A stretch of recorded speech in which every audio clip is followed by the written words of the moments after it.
Now, everybody, gas prices are beginning to increase again. That's some sad news, but the Democrats and Republicans are now discussing the next steps that will be taken to address the soaring inflation rate.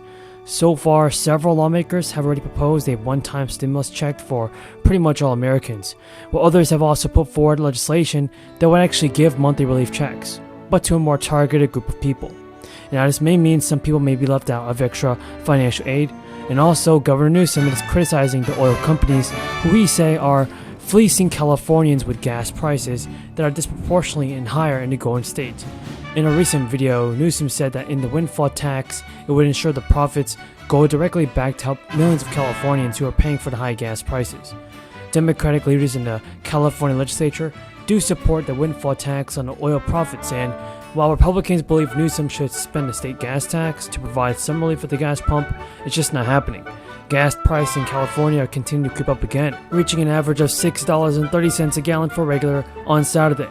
And according to multiple sources, in Los Angeles, gasoline prices hit $6.50. That's up from 7 cents a day before. How can things like this happen, everybody? Well, Newsom is saying that the degree of diversions from the national prices have never happened before, and oil companies provide no explanation. And we're not going to stand by while oil companies negatively affect Californians. Explanations for the rise in fuel costs have ranged from refinery maintenance, Hurricane Ian, and increasing demand as well. AAA data shows that Californians are being disproportionately impacted, so this might not be a good thing for California. California has seen gas prices climb by more than $1 per gallon over the past month nationally, while prices have decreased by 3 cents all across the United States. Newsom recently announced that oil refineries could roll out winter blend gasoline ahead of schedule, which could reduce the gas price of up to 25 cents a gallon. Starting next week, millions of Californians will also begin receiving tax refunds of up to $1,000 just to help offset rising inflation. Several other states are already sending taxpayers money to help them cope with inflation, and in Georgia, taxpayers received up to $500 in one-time tax refunds over the summer.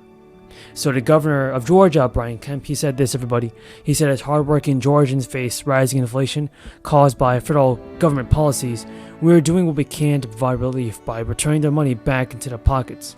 In other places like Colorado, states are required by law to return excess state revenue to taxpayers. So tax rebates have already been sent out that are worth around $700.50 just for the individual tax filers, everybody, and $1,500 for joint filers. So it's labeled as a cashback program. The Democratic governor, Jared Polis, said the state moved up sending the refunds by about a year because residents needed it now and sooner than later. But not only that, almost everybody has felt the sting of rising prices. As of August, 60% of Americans were living paycheck to paycheck. And not only that, but a jump from the previous year's 38%, CNBC News stated that more consumers are living paycheck to paycheck and indicates that many people are continuing to lose their financial stability. The Consumer Price Index, for one, has measured the average change in prices for consumer goods and services. It rose higher than expected in 8.3% in August. It's driven by increases in food, shelter, and Medicare care costs. So, although the average hourly earnings also rose a seasonally adjusted 0.2% for the month, they remain down 2.8% from a year ago, which means those paychecks don't stretch as far as they used to. It's not a good thing, everybody. And a separate report by Bank of America found that 71% of workers feel their pay is not enough to keep up with the cost of living, bringing the number of people who feel financially secure to a 5-year low. Many Americans are dipping into their cash reserves, and nearly half are falling deeper into debt. For its part, the Federal Reserve has also targeted federal funds rate by 0.75 percentage points. And for the third time in a row, to calm runaway inflation. Good morning, everybody, and thank you so much for having me. Incredibly honored to be here. Mayor, that was a very gracious introduction. You've done a great job in this community, and it's high time that I got to West Long Branch to hang out with you, so thank you so much for that. I want to also thank the Superintendent, Dr. Christina Egan, who just conducted an extraordinary tour with the Commissioner and myself. We'll be hearing more from Christina shortly.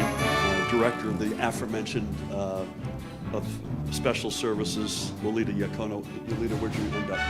It can't be true, but I'm told Lolita's been doing this for 44 years. We got to give Lolita.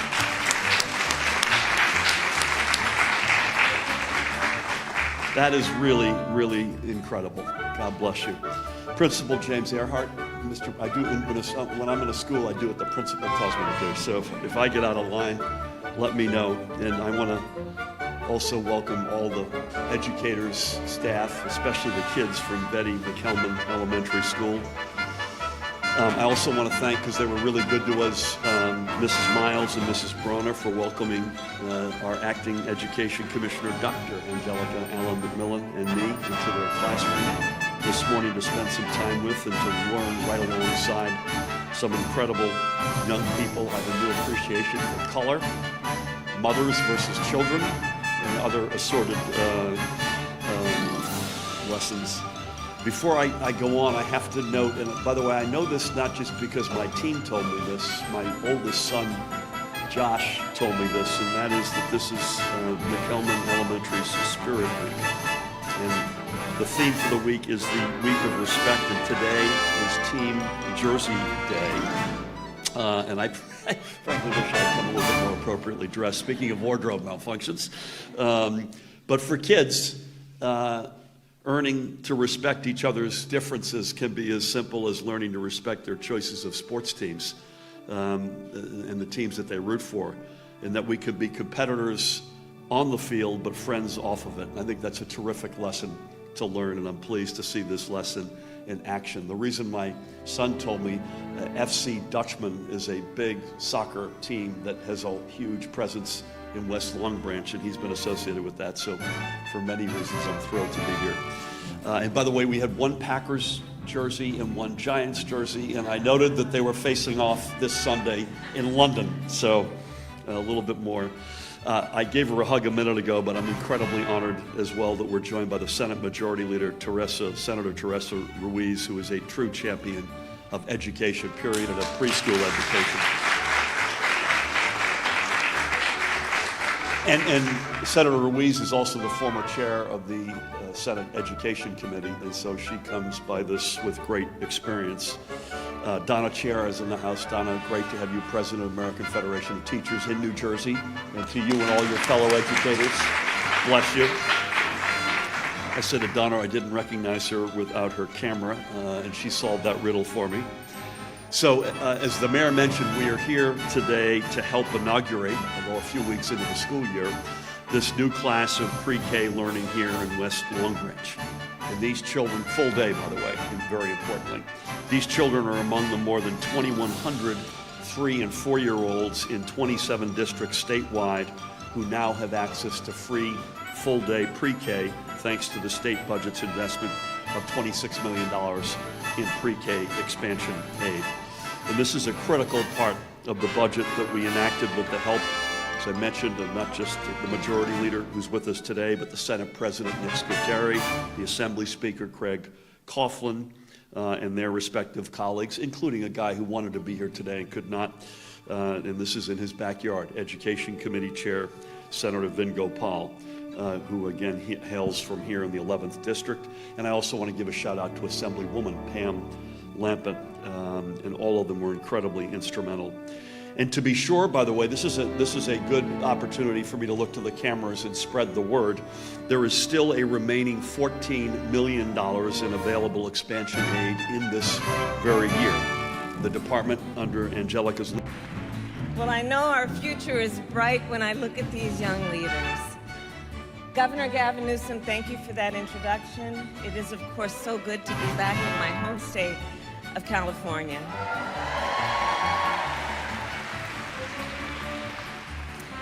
And to everyone here, on behalf of our administration, it is my honor to officially welcome you to the 9th Summit of the Americas.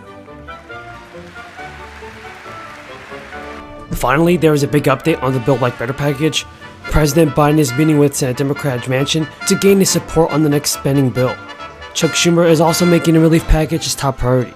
Democrats and Republicans are competing for Joe Manchin's attention when it comes to what elements of President Biden's agenda are still in play ahead of the midterm elections, knowing full well that Washington will soon move into full campaign mode. And while Schumer is attempting to get Manchin on board with climate change and lowering prescription price proposals, GOP lawmakers are trying to divert Manchin's attention toward bipartisan negotiations on energy legislation.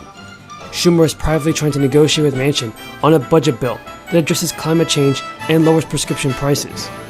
A West Virginia-based Democrat strategist told reporters that if Manchin gets something done within the parameters as he's discussed it, it's a possible yes from both parties. Now, Mike Lux, a Democrat strategist, said when it comes to the GOP side of things, Republicans are trying to run out the clock by pulling Manchin into energy negotiations, and away from spending time on elements of Biden's Build Back Better agenda. So a group of 26 House Democrats piled more pressure on Manchin and Schumer to strike a deal by penning a letter last month warning that constituents will see a spike in health insurance premiums unless Congress extends premium tax credit enhancements. Mike Lux said it's critical to pass a budget reconciliation package to get a few more of Biden's domestic priorities enacted, especially legislation to extend Affordable Care Act subsidies that are due to expire. A group of 26 House Democrats piled more pressure on Manchin and Schumer to strike a deal by writing a letter last month warning that constituents will see a spike in health insurance premiums unless Congress extends premium tax credit enhancements. Schumer met with Manchin at least twice in his office before Memorial Day, and the Democratic leader said he's not going to give up locking down what Manchin's vote is. And Manchin has given Democrats hope by saying that at a minimum, Congress should be able to pass prescription reform.